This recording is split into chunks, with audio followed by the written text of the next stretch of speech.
গতকাল লক্ষ্মীপুরে পত্রপত্রিকা দেখলাম, লক্ষ্মীপুরে আপনারা অনেকেই জানেন, লক্ষ্মীপুরে এক পরিবারের 4 জনকে, 3 কন্যা সন্তান এবং মা সহ তাদেরকে হত্যা করা হয়েছে।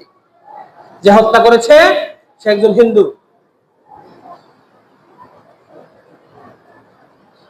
বাংলাদেশের সনাতন ধর্মী যারা রয়েছেন তারা অত্যন্ত আরাম আয়েশে দিন যাপন করে। আমরা কাউকে ডিস্টার্ব করি? ইসলাম সাপোর্ট দেয় তাদেরকে ডিস্টার্ব করতে না। কিন্তু ভারতে আমার মুসলমান ভাইয়েরা শান্তিতে নেই। 40 দিনে 23টি মসজিদ, মাদ্রাসা কমপ্লেক্স চূর্ণ বিচূর্ণ করে দেওয়া হয়েছে। বুলডোজার দিয়ে মসজিদগুলো ভেঙে খান খান করে দেওয়া হয়েছে।